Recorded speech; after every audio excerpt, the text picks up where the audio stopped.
What happens when an unstoppable force meets an immovable object? This is an age-old paradox, an unsolvable dilemma.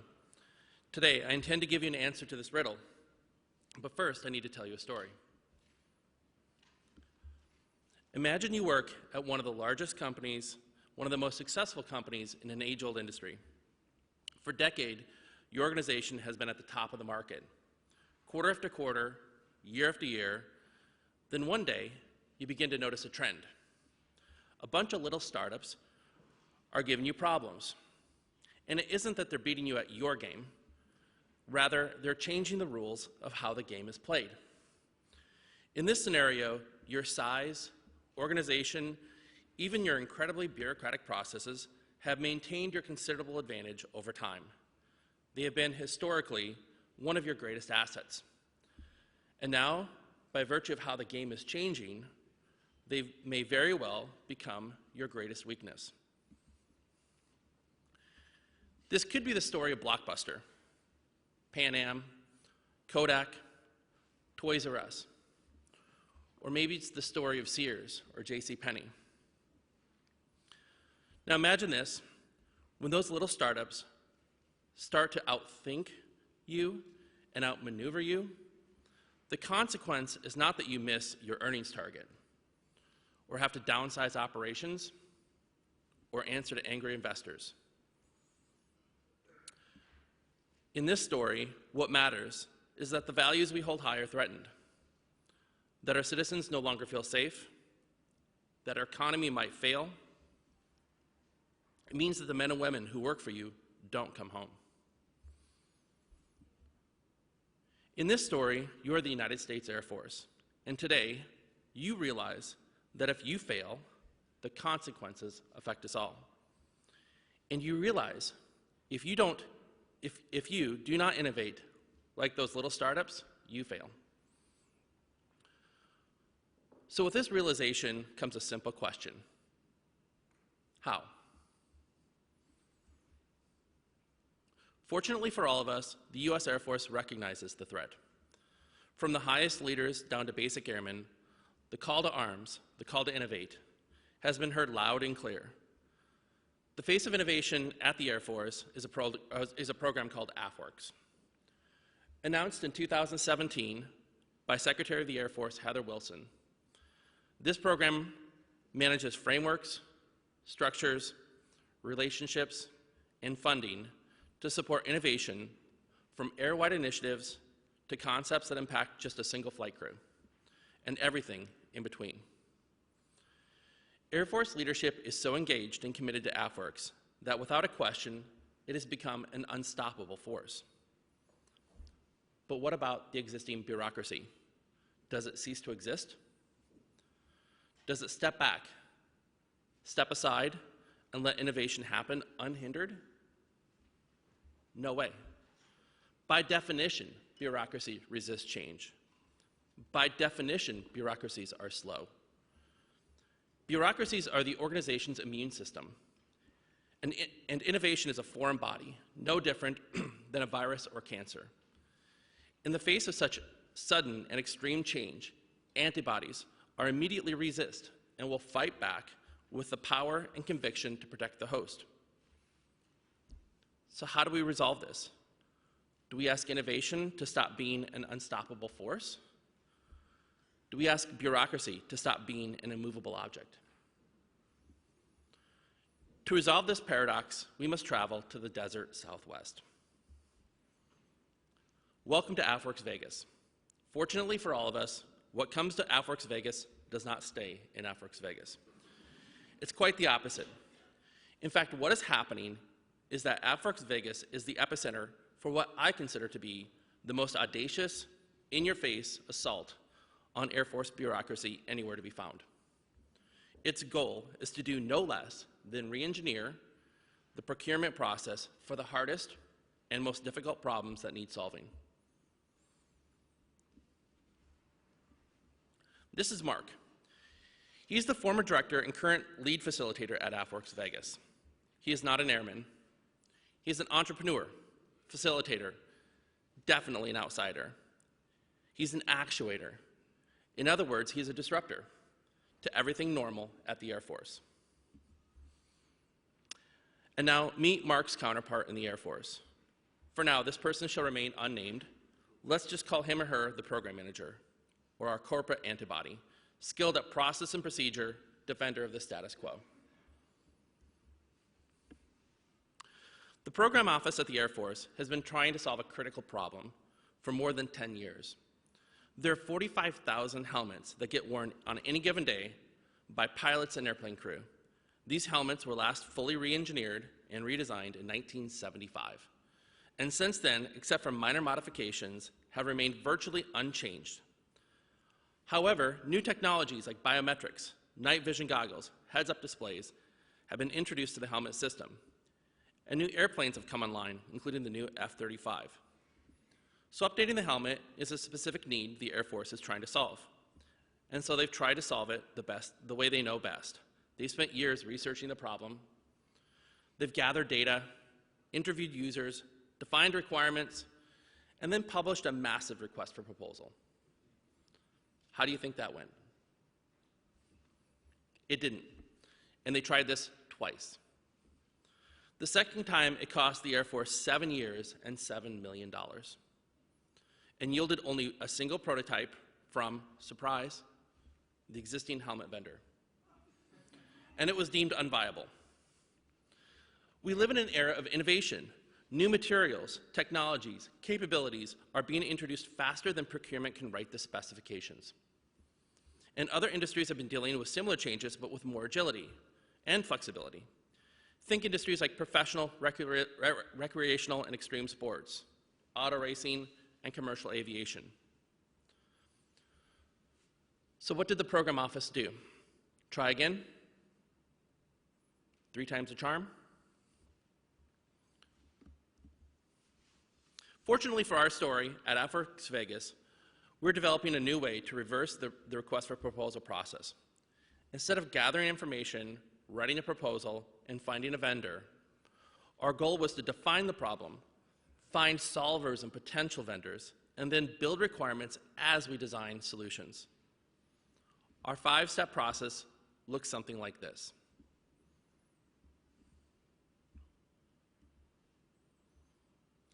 We kick off any engagement with a little pre-work. We get to know our stakeholders, assess their capability, commitment to engage our process, determine if they have sufficient budget to support our processes, and to award contracts at the end. We also use this time to research the topic ourselves so that we are better prepared to engage and kick off the process. We officially begin with a problem discovery or problem definition workshop. The key here is that we go beyond our closed knowledge network of internal experts. We reach out to a diverse group of collaborators, the startup community, other industries, academia, big and small enterprises, designers, engineers. We bring together diverse thinking, talent, and experience in order to define, as best we can, what the problem is and what we specifically need to solve.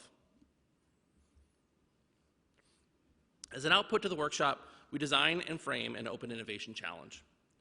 Unlike other open innovation challenges that are prize competitions, where there is an award for one or more top ideas, we offer a chance to engage the Air Force for potential funding for either R&D, prototyping, solutions, solution fit validation, or procurement contract. Stated differently, we're not promising to hand out cash prizes for ideas, and we've never asked for anybody's intellectual property. Instead, entering the AFWERX challenge is a gateway into a potential procurement contract as we explore and solve the problem. Participants are transferred to our Open Innovation Challenge software. Again, unlike many other competitions,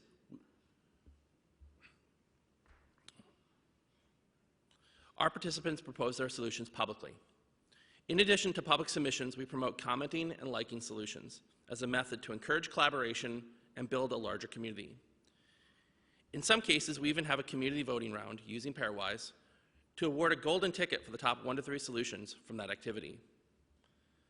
The level of openness and transparency can be a little scary at first, but once our users engage, the feedback has been universally positive. We see random collisions and collaborations form between submitters on the platform even before the next stage in our process. And in case you're wondering about confidential or proprietary information, at this stage, we ask people to present their solutions with about the same level of detail that you might put on a website for a product or a business. People already explain and publish much of this information that we are asking them for.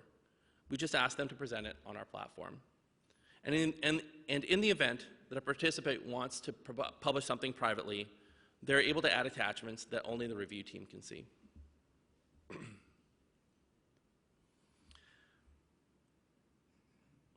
After submissions and community voting closes, we have a down selection phase by a team of subject matter experts. The solutions that are selected are invited to attend an in-person showcase event in Las Vegas, held either at the AFWERX hub or in a space, or if space does not allow, at an off-site facility nearby. What is remarkable about the showcase is the level of diversity in terms of technologies and solution providers. For the showcase helmet, we had the obvious competitors. We also had representation from academia, non-traditional entities, and in total we invited 38 solutions to attend, including 2 solutions from Australia and 1 from the UK. In addition to members of the program office, we also invite Air Force decision makers, end users, outside visitors, outside investors, and other interested people from academia and industry. And because the event is open to the public and free, there are even attendees we didn't specifically invite, but who registered to attend. What's more, because of the open and collaborative format of this event, we have interactions that would have never happened in any other format. We had participants walking up to us all day long, telling us how energized and engaged they were, based on random conversations and new connections that they were making. And one entrepreneur said that this day was literally a life-changing event. It's honestly hard for me to express how awesome this event was, so let me play a short video so you can experience it for yourself. So this challenge we're working on today is for the helmet for fixed-wing airplanes. The challenge is essentially our way of inviting the outside world to participate in what normally would be a closed system. We brought out 37 different companies that were all pitching their various ideas for a very broadly defined helmet challenge. Technology has come so far, but the human factors portion is not. So we've got 5th-gen aircraft, with great capabilities, but we've not reverse engineered the human recently in the last 30 years to try to make all this better, the people that are operating these things. In the room, you'll have members of the AFWERX innovation team. We also have members from our program office. We have users in the field. We have members of our flight test community, all here to kind of look at this technology from very different perspectives. The open challenge part of it is interesting because we build helmets. The ability to take more of a collaborative approach and pull ideas from different segments, I think, is really appealing for us. In our world, what we like to see is those wow moments, those ahas, those gee, I wasn't expecting that, but now that you've brought it up, that's a possibility we haven't even really thought of, but let's try it and see where it goes.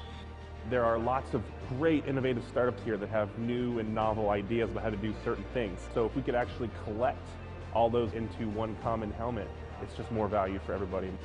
This is kind of our first foray into working with the military, and there's so many rules that we really just don't know. I think that what AFWERX is doing is absolutely amazing in kind of bridging that gap between the commercial world and the military.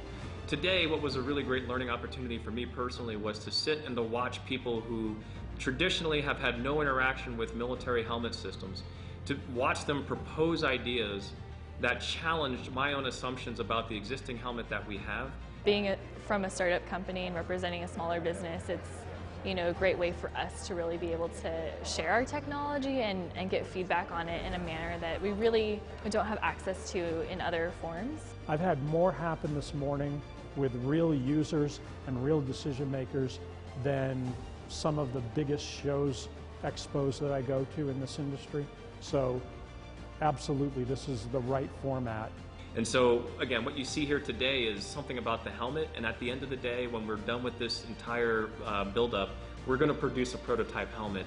But the real thing that's going on here is an idea of changing mindsets. It's about changing culture, and it's about being able to do significantly better when it comes to a world in which technologies continuously disrupt us. So the Helmet Challenge, as well as our other challenges that you can all find on AFWERXchallenge.com, are open to really anyone.